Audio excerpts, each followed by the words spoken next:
Pada kesempatan kali ini, kami ingin berterima kasih kepada Ibu Gebi Ayu Fadila selaku guru pembimbing mata pelajaran kimia. Dan izin memperkenalkan diri, nama Anis Badriah. Dan saya, Wafik Azizah. Di sini kami akan melakukan percobaan tentang faktor-faktor yang mempengaruhi laju reaksi. Sebelumnya, kami akan menjelaskan sedikit tentang teori-teori laju reaksi. Pengertian laju reaksi. Laju reaksi didefinisikan sebagai laju berkurangnya reaktan reaksi atau laju bertambahnya produk hasil reaksi. Laju reaksi menggambarkan cepat lambatnya suatu reaksi kimia berlangsung. Semakin besar laju reaksi berarti reaksi berlangsung semakin cepat. Sebaliknya, semakin kecil laju reaksi berarti reaksi berlangsung semakin lambat. Hukum laju reaksi dan penentuannya. Dalam laju reaksi, umumnya penyebutan suatu dinyatakan dengan mol per liter atau yang disebut dengan molaritas. Laju reaksi juga memiliki hukum loh. Laju reaksi merupakan sebuah persamaan yang memperlihatkan keterkaitan antara hubungan laju reaksi tertentu dengan konsentrasi pereaksinya. Bisa dilihat dari gambar di samping, selain ada ketetapan laju reaksi, juga ada order reaksi. Order reaksi itu merupakan pangkat molaritas dalam persamaan laju reaksi. Order reaksi menampilkan hubungan antara perubahan konsentrasi dengan perubahan laju reaksi. Nah, hubungan antara keduanya dinyatakan dengan grafik order reaksi. Ada 3 grafik order reaksi. Pertama, grafik order 0. Grafik ini menunjukkan bahwa laju reaksi tidak bergantung pada konsentrasi reaksinya. Yang kedua, grafik reaksi order 1. Laju reaksi itu punya perbandingan yang lurus dengan konsentrasi pereaksinya. Kalau konsentrasi tersebut dinaikkan 2 kali, maka laju reaksi juga akan 2 kali lebih cepat dari awalnya. Begitu juga seterusnya. Ketiga, grafik reaksi order 2. Kenaikan laju reaksinya bisa sebanding, asalkan kenaikan konsentrasi pereaksinya pangkat 2.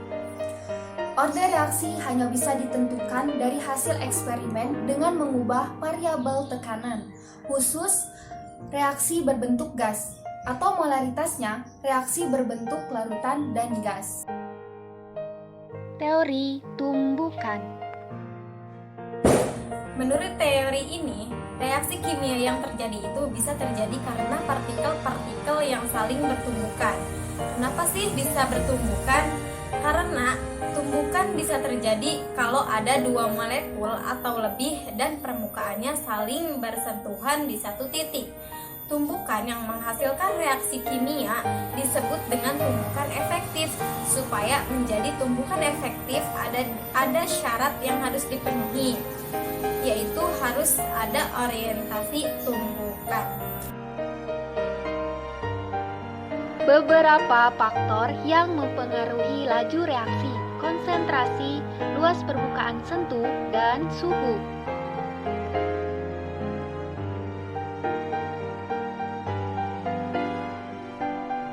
Percobaan faktor-faktor yang mempengaruhi laju reaksi. 1. Luas permukaan.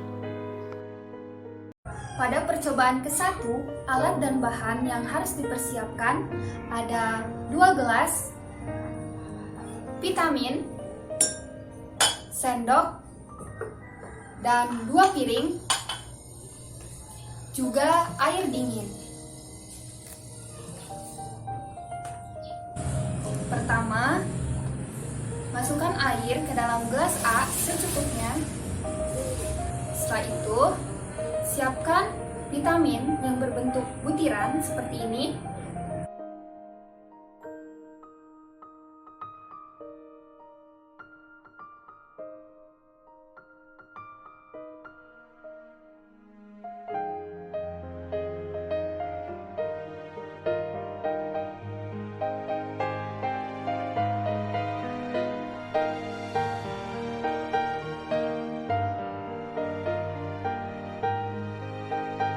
percobaan selanjutnya, kita isikan air secukupnya ke dalam gelas yang B.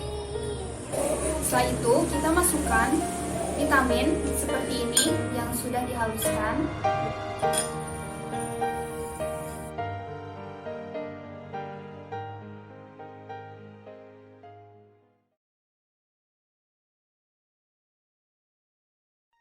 Dari percobaan faktor luas permukaan, vitamin yang bentuknya serbuk halus punya luas permukaan bidang sentuh yang lebih besar dibanding dengan vitamin yang berbentuk lempeng atau butiran. Maka berlaku bahwa semakin luas permukaan, reaksi berlangsung lebih cepat. Pada percobaan kedua, peralatan dan bahan yang digunakan ada 2 gelas, teh celup, air dingin, dan air panas. Tak lupa stopwatch. Pada percobaan kedua, pertama kita masukkan air panas ke dalam gelas A dan air dingin ke dalam gelas B. Setelah itu kita masukkan teh celupnya. Kita tunggu sampai 1 menit.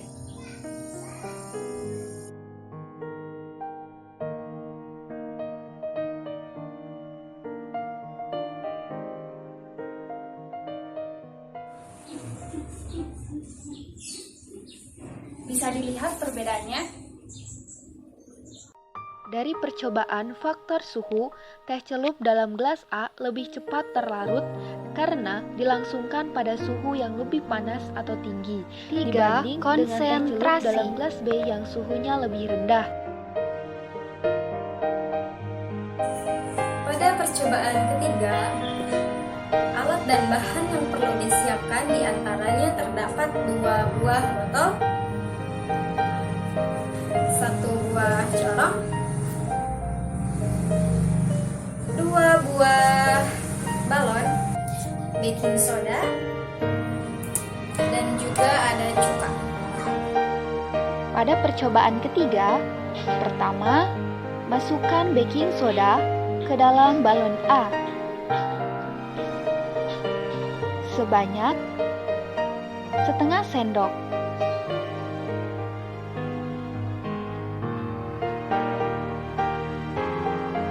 Dan 1 sendok ke dalam balon B.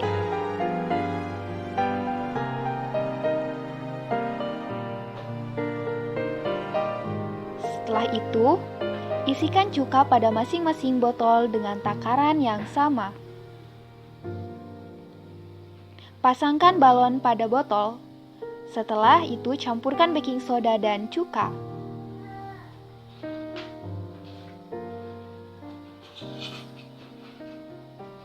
Satu menit kemudian, hasilnya balon B lebih besar dari balon A. Dari percobaan faktor konsentrasi, larutan dalam botol B punya konsentrasi yang besar, punya partikel yang lebih rapat kalau dibanding dengan larutan dalam botol A. Karena semakin tinggi konsentrasinya, reaksinya berlangsung semakin cepat.